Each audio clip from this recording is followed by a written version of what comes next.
Ya estamos de vuelta con más temas de la actualidad de esta jornada. El debate más importante del año en el Parlamento de Galicia, el de los presupuestos, se ha desarrollado bajo una presión inédita por parte de la oposición. Diputados de los tres grupos abandonaron el hemiciclo, mientras invitados que no estaban autorizados obligaban a la presidenta del Parlamento, a Pilar Rojo, a suspender la sesión en varias ocasiones. Marcos González ha estado allí durante todo el día y nos cuenta lo acontecido. Las nuevas restricciones de acceso para el público del Parlamento convirtieron el debate de los presupuestos en un campo de batalla. Nada más comenzar con el pleno, la oposición se movilizó conjuntamente contra las restricciones de acceso impuestas por la presidenta de la Cámara. Entendemos que se extralimita, entendemos que se está secuestrando a vontade popular e entendemos tamén que se pon indirectamente a toda Galicia baixo sospeita. A falta de respeto aos cidadáns é inconmensurable.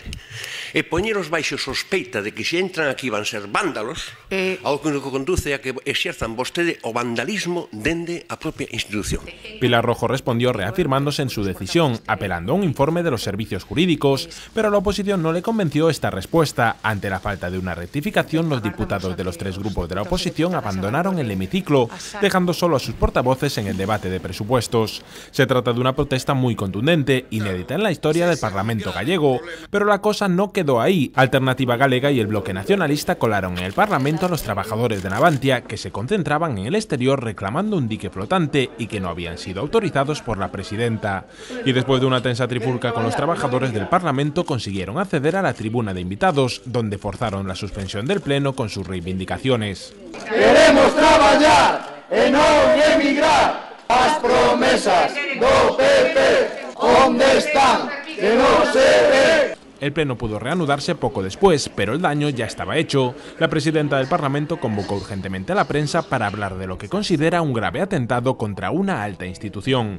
Creo que non se ha respetado o marco constitucional e estatutario que nos hemos dado todos, e o máis lamentable, e a mí o que me provoca máis tristeza, é que precisamente fosen deputados e deputadas desta Cámara os que vulneraran e os que provocaran hechos que penso que son absolutamente ilícitos.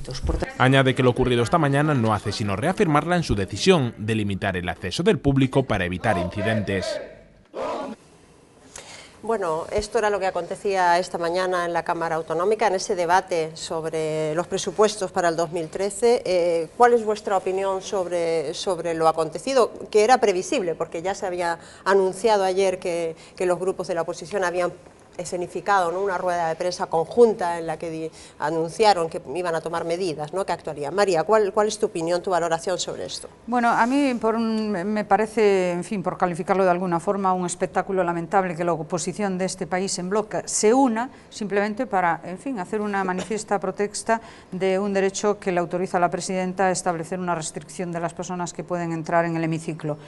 Todo se reduce, que es increíble si se lo explica uno a un ciudadano normal, de que dado las algarabías y, en fin, atentados literalmente que se llevaron a cabo desde el inicio de la legislatura contra, digamos, la vida parlamentaria que se desarrolla en el hemiciclo, evidentemente pues hay una persona que toma la potestad no de prohibir bajo ningún concepto la entrada de nadie al hemiciclo, porque no se trata de eso, sino se trata de una restricción de una lista de invitados, porque está demostrado evidentemente que los grupos parlamentarios no fueron capaces de, digamos, combinar a sus invitados a mantener una actitud en fin, con una cierta cortesía y un saber estar dentro de una institución tan importante como es el Parlamento. Bueno, pues esa medida que no conlleva nada más que simplemente a decir vamos a mantener un poco de sosiego y de paz en un estamento como es esta institución parlamentaria, conlleva a que se utilice ese foro evidentemente para hacer una protesta de esta, en fin, de esta índole que está fuera de tono, que no tiene sentido y que por otra parte pone bastante en entredicho cuál es el talante que supuestamente vienen a exhibir y a criticar, el talante, digamos, democrático y el talante de, digamos, respeto a la libertad ajena que vienen a predicar muchos de los grupos de la oposición. Francamente lamentable y bastante triste el espectáculo de esta mañana, por supuesto. Arturo. Bueno, a mí me parece que también es un tema curioso, porque justamente aquellas fuerzas políticas que más quieren que haya un sentido nacional, un sentido de respeto a las instituciones, un sentido de fuerza en las instituciones propias gallegas, sean los que ponen todos los medios para, de alguna manera, desprestigiarlas. Es una contradicción propia de este tipo de organizaciones políticas y de partidos políticos o grupos parlamentarios. Usted no quiere que tengamos un parlamento que tenga peso en Galicia, en Europa, en España, y lo que está utilizando es justamente una Cámara de Representantes para meter dentro a los que no son representantes, a que sustituyan el papel de los representantes de la Cámara. Y yo creo que luego hay otra cosa que es más, diríamos que me da mucha más pena, y es la utilización de los trabajadores y personas desesperadas por su situación para no resolverles su problema, sino satisfacer sus objetivos políticos como oposición. Yo creo que realmente esto tenía que hacer pensar a los grupos parlamentarios. Y yo hoy he escrito, y creo que uno de los mayores responsables, o que se entiende menos, es el Partido Socialista. El Partido Socialista, que tiene que ser un partido con aspiración a alternancia de poder en Galicia, que sea quien promueva, defienda y esté haciendo seguidismo del Bloque y de AGE. Quiero decir, se entiende que Beiras en el final de su carrera y Yolanda en el comienzo de la suya estén viviendo con una especie de adolescencia dentro del Parlamento, porque es una reacción absolutamente adolescente, totalmente en contradicción con ese deseo de hacer unas instituciones serias. Es curioso porque además se han cambiado de sitio, ¿no? Es decir, han dejado el hemiciclo, ¿no? Yolanda Díaz, para irse arriba, ¿no? A la zona de invitados. Claro, ¿no? Me parece ¿Qué pasa? ¿Que se suspende, su deber como diputada? Bueno, es una política de gestos. Si fuese una asamblea de estudiantes lo entendería. Pero es que son representantes del pueblo, elegidos por el pueblo en unas urnas que tienen una función determinada y la están prostituyendo. Ana, tu opinión. Yo creo que en todo este caso hay un punto de inflexión, que es el pleno del 19 de febrero, en el que se basa el informe del Parlamento, en el que afectados por las participaciones preferentes y obligaciones subordinadas llegaron a proferir insultos tan graves como va a correr sangre, algunos de aquí tendrían que estar en el cementerio, tened cuidado que sabemos dónde vivís y cuáles son vuestras casas y vuestras familias. Entonces la presidenta se apoya en este informe y aclara que no se trata de impedir el acceso al público, sino que a partir de ahora lo supervisará ella personalmente, precisamente porque al parecer algunas personas relacionadas con casos graves se han colado en las visitas en el Parlamento con actos violentos. Entonces, pese a la medida... De hecho, perdona que te interrumpa, pero de hecho alguna de las personas que entraron habían sido expulsadas en anteriores sesiones, ¿no? Sí, por estas razones. Sí, sí. Y pese a haber tomado esta medida, hoy hay varios partidos que se declararon insumisos a una norma establecida por ella misma y que van a seguir colando invitados en la medida de lo posible. Entonces, lo extraño será que no haya más. O sea, bueno, esto va a traer secuelas. De hecho, la propia el presidente del Parlamento ya dijo lo avisaba, sin especificar cuáles, pero... No se sabe todavía cuáles, pero que podría haber medidas incluso judiciales, ¿no? José Antonio. Pues yo pienso lo mismo que habéis dicho vosotros, que lo habéis explicado muy bien. O sea, yo creo que es una falta de respeto y de dignificación al Parlamento, que es la máxima institución de esta comunidad autónoma. Y luego yo lamento también que la oposición siempre intente subvertir el resultado de las urnas. O sea, aquí hay una mayoría absoluta de un partido que representa, como digo, a la mayor parte del electorado de este país, que tiene una opinión, que la debate en una sala con otros representantes del pueblo, e intentar siempre por la vía de la presión, la vía del grito, la vía de la falta de respeto a la institución, intentar subvertir la opinión mayoritaria, insisto, del pueblo gallego, me parece que es muy triste, ¿no? Y yo creo también, por ir más allá, que la presidenta tiene razón, hay que atajar, no limitar el acceso a personas, que no creo que se trate de esto, se trata de limitar el acceso a malas conductas de falta de respeto, y yo creo que habría que ir acompañado esta situación que hay ahora, pues de eso, de medidas, de sanciones, de multas, que un grupo parlamentario invita al Parlamento a una persona que la monta en el Parlamento, que lleva a cabo un acto que es fuera de todo sentido, pues múltesele, ¿no? Como estos parlamentarios que abandonan la sala, su día de trabajo, se van sin trabajar, descuénteseles el día, ¿no? O sea, esto parece que todo sale gratis siempre. Yo no sé hasta qué punto la oposición habrá de verdad hecho autocrítica y habrá pensado que este tipo de procedimientos lo único que les pone en entredicho es su propia actuación, porque teniendo en cuenta que si son realmente representantes de las inquietudes, de las aspiraciones de los ciudadanos, tienen un magnífico foro para desempeñarlas, sobre para todo desarrollarlas. En un día como hoy, que se votaban los presupuestos. Exactamente, ¿no? Y para exponer y para oponerse y para hacer lo que consideren pertinente, evidentemente siempre desde la dialéctica más, respetuosa. El mero hecho de simplemente oportunista, porque no cabe duda que no es más que oportunista, de alinearse evidentemente con un grupo de personas que sí están en un grado de desesperación importante y que tienen un nivel de acritud social que es respetable porque su situación es, que duda cabe, muy preocupante, pero alinearse de esa forma, digamos, puramente gestual, lo único que viene es un poco a pensar si ellos si han pensado que realmente están representando los intereses de los ciudadanos como debería esperarse, porque al fin y al cabo, claro, si solamente tu representación es puntual, cuando esa gente ya accede, digamos, a tu máximo nivel de representación, es que previamente yo no los he estado representando. Entonces debería hacer un poco de autocrítica, pararse a pensar realmente en eso y además no gastar en energía en este tipo de acontecimientos que no nos lleva a nada en días tan cruciales como los que estamos viviendo, exigiendo acuerdos a un gobierno central en materias tan sensibles como la anticorrupción, las preferentes, el empleo, el paro, no sé qué, y resulta que aquí estamos como a la gresca, ocupados y desocupados, en que sí hay más o menos invitados en el hemiciclo, de verdad que, en fin... Pero fíjate la contradicción que hay, hemos visto la intervención de Beiras diciendo, es que usted cree que todos los que vienen aquí van a alterar el orden, y justamente a continuación los que estaban arriba han alterado el orden. Claro. Es decir, es que están dando todos los argumentos para decir, oiga, la información sobre el Parlamento de Galicia no puede ser que cada vez que hay una sesión alguien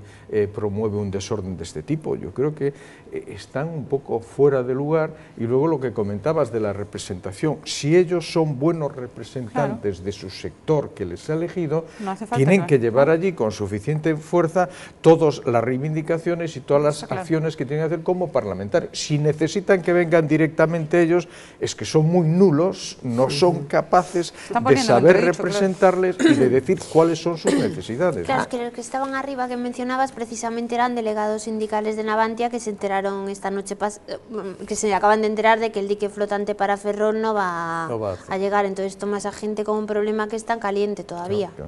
Precisamente los ha defendido el alcalde de Ferrol hoy mismo, desde Ferrol.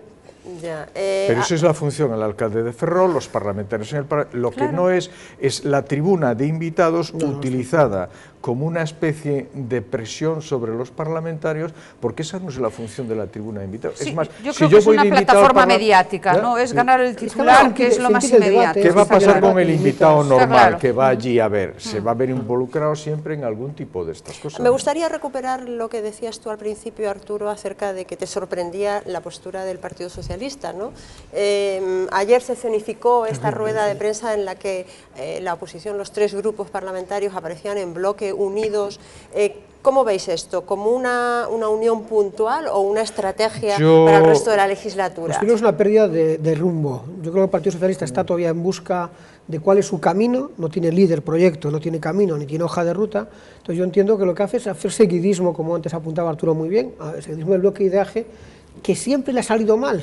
O sea, pero ¿por qué no aprende la lección? Quiero decir, yo creo que es porque los pactos con el nacionalismo no le han dado buenos resultados. ¿Y por qué a ellos les falta ahora esa hoja de ruta, ¿no? Ellos están ahora deudores de celebrar su asamblea, su congreso regional, nacional, en el que elijan un líder, por tanto entiendo yo que un proyecto, ahora no lo tienen, y ellos lo están dando palos de ciegos, que les va a costar un susto, yo creo, ¿no? No me gustaría pensar que esto es una especie de reacción a ese, diríamos, resquemor que les ha quedado de perder las elecciones. Claro. Es decir, como las urnas no me han dado el respaldo que yo quería, pues voy a hacer todo lo posible por utilizar este tipo de acciones uniéndome a estos grupos que les va muy bien hacer esto, pero como insistí al principio, oye, esto es un partido que tiene que gobernar.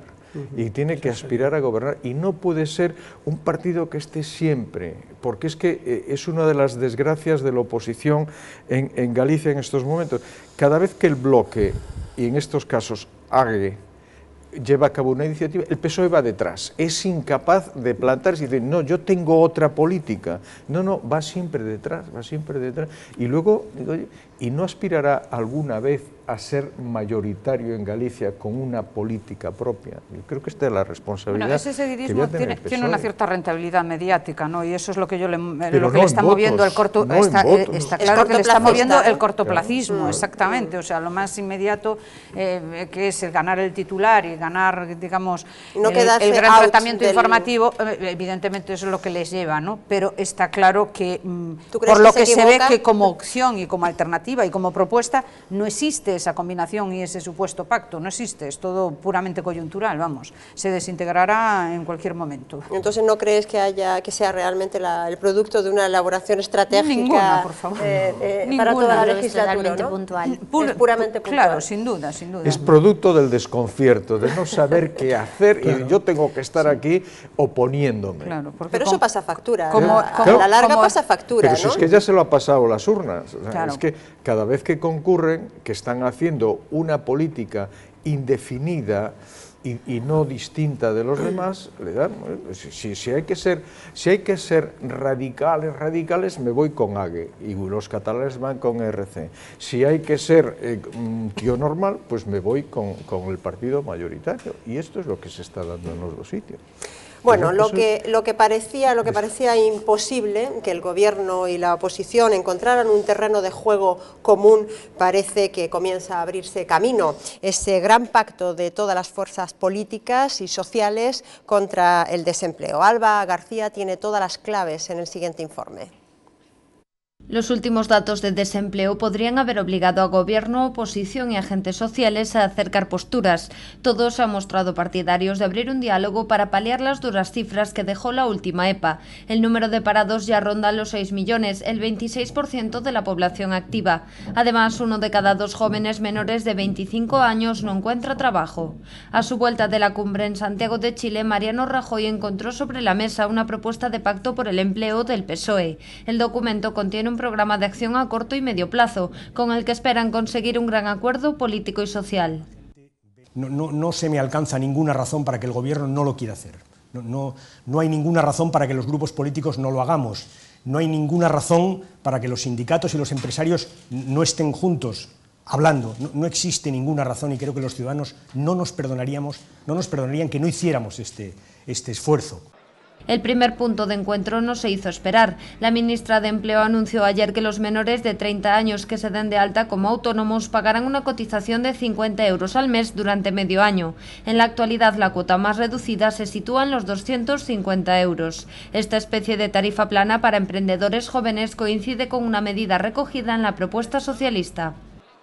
Todo aquel que tenga algo que aportar en la búsqueda de empleo y de crecimiento para nuestro país será bienvenido. Y yo invito al Partido Socialista y al señor Rubalcaba a que se sume a la estrategia de emprendimiento y empleo joven que lleva trabajando y diseñando el Gobierno con los agentes sociales desde hace semanas. Los sindicatos también defendieron su voluntad de negociar. Eso sí, reclaman recursos suficientes para el futuro plan de empleo. A mí me gustará ver la memoria económica que acompaña la estrategia de empleo para poder hacer la valoración final, porque sin recursos no habrá empleo. Parece que por fin todas las fuerzas abren la puerta a un acuerdo, y es que el paro es una prioridad, sobre todo cuando varios cargos europeos han manifestado su preocupación. Desde la canciller alemana Angela Merkel hasta el vicepresidente de la Comisión Europea, Olli Rehn, han pedido soluciones a las elevadas cifras de desempleo con las que España cerró el año 2012. Bueno, parece que algo se mueve, ¿no? Algo se mueve y parece que ese punto de partida es ese anuncio de los 50 euros, una especie de tarifa plana para los emprendedores jóvenes los primeros 6 meses, cuando menos.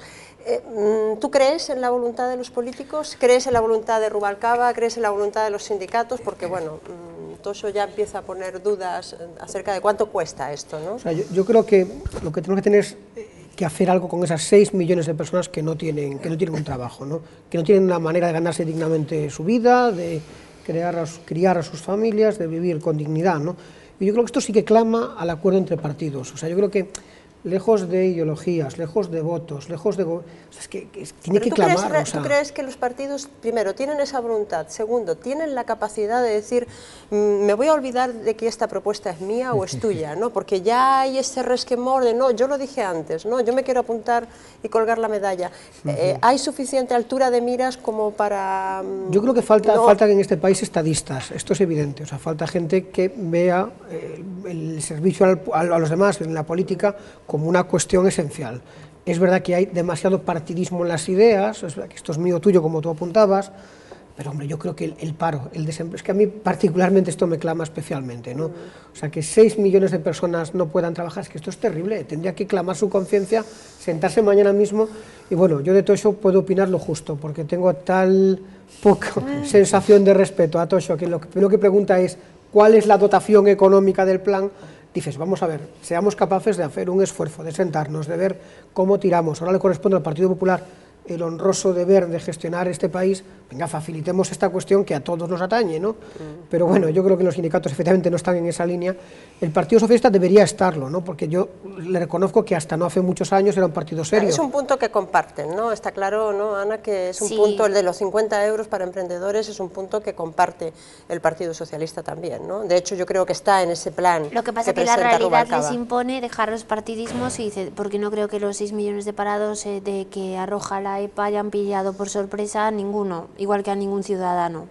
Bueno, pero quiero decir, hace 6 meses teníamos 5,5 millones. Por eso esta medida llega tardísimo. Claro, eran razones de sobra también, ¿no? Entonces, ¿por qué ahora confiar en que se puede llegar a alcanzar ese pacto?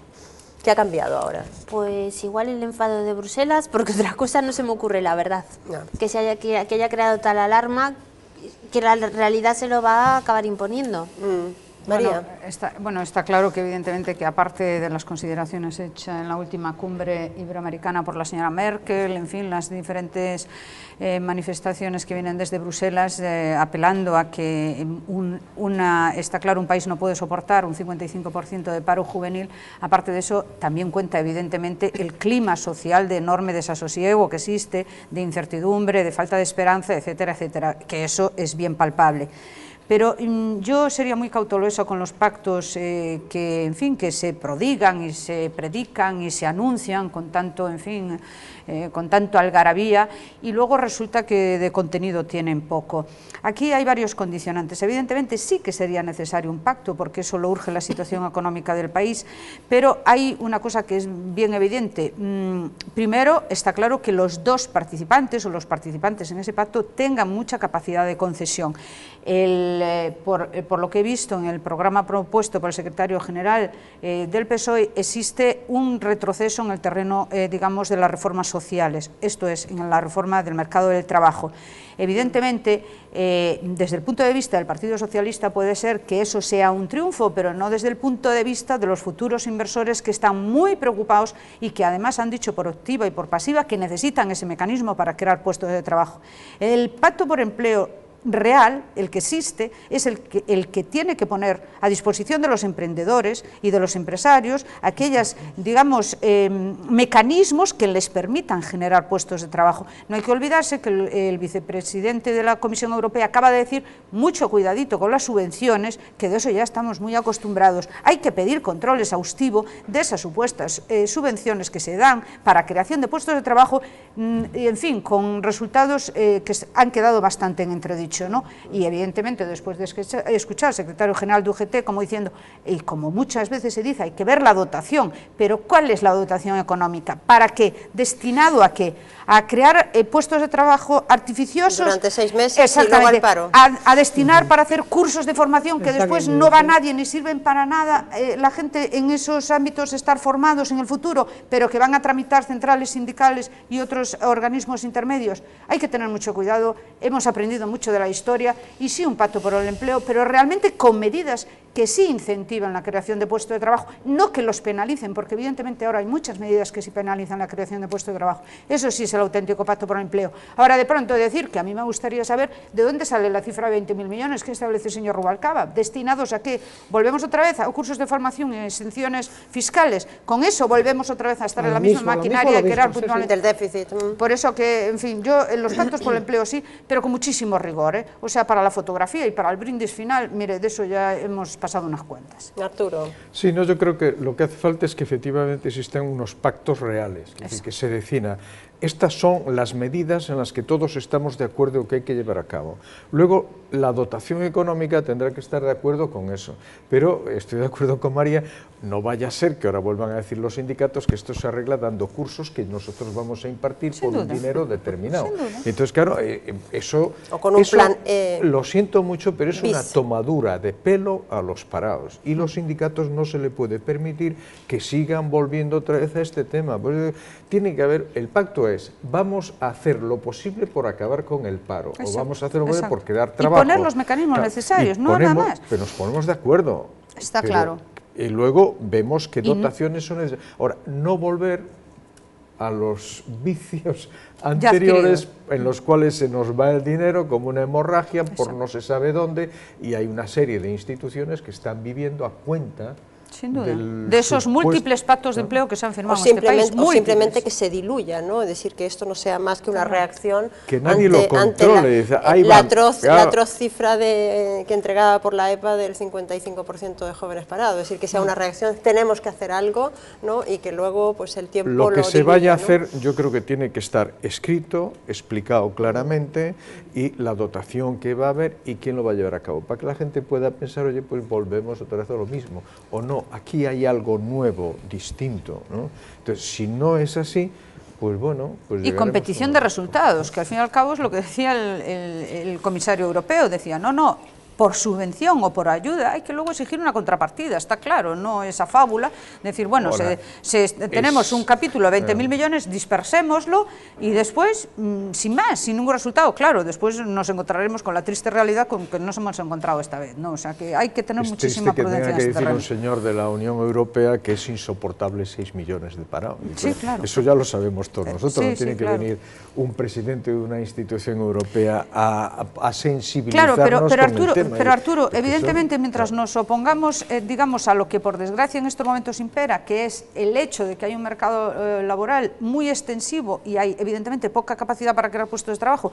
pero a lo mejor una opción serían pues los minis contratos, que ya entiendo que son de una cuantía pequeñísima, que no resuelve la vida de ningún trabajador, pero que al fin y al cabo se establecen en países tan desarrollados como Alemania, con un amplio consenso social, porque al fin y al cabo prefieren un joven trabajando que un joven en casa, y aquí se rechaza automáticamente porque las centrales sindicales no están de acuerdo, como si fueran ellas las que crean puestos de trabajo. Claro, mientras no haya esa mentalidad de avanzar en esos terrenos, podemos hablar de todos los acuerdos del mundo, pero no serán reales, ¿no? De todas formas, creo que Toxo y Méndez tienen que abdicar también, deben abdicar en unos ya sé el amor tuyo por los más modernos y que tengan una mentalidad adecuada a los tiempos, ¿no? Que abdiquen. Bueno, hablaremos próximamente de sindicatos, es un tema que siempre nos queda un poquito en el tintero. También nos ha quedado en el tintero realmente el contenido fundamental del debate de hoy en el Parlamento de Galicia, que era la aprobación de esos presupuestos, de esos casi 10.000 millones de euros que van a financiar la gran mayoría de los servicios que todos usamos. De hecho, la gran mayoría del presupuesto se va en dos partidas fundamentales, o en tres diría: sanidad, educación y la deuda, que se lleva prácticamente 1.000 millones. Sí, seguramente, un 80-77% de un presupuesto de un país que ya está comprometido, digamos, en los ámbitos, terrenos sociales, que es importante, que hay que mantenerlos. Pero claro, si a un gobierno le dejas un 30% de margen de actuación, ¿qué vas a requerirle de capacidad inversora? Claro, está la vía fácil, endeúdese usted más, que es la práctica que hemos venido haciendo habitualmente, y luego usted puede invertir más. Pero claro, si tú quieres mantener por encima de todo, que es lícito y además es razonable solicitar que se mantengan esos servicios sociales, si eso te lleva el casi 80% de tu presupuesto, en fin, no se puede pedir peras al olmo tampoco, ¿no? Bueno, hoy no nos queda tiempo materialmente ya no nos queda tiempo para hablar de esos presupuestos, pero lo haremos seguro la semana que viene, cuando ya sepamos el detalle de ese gasto de la Xunta de Galicia para este año 2013. José Antonio, Ana, muchísimas gracias como siempre por participar en este programa. Arturo y María, como siempre, gracias. Gracias a todos ustedes por estar una noche más ahí con nosotros. Les invito a que me acompañen el próximo jueves, pasado mañana, estará con nosotros Paula Prado, la nueva portavoz del Partido Popular. Hasta entonces, pasen una feliz noche. Adiós.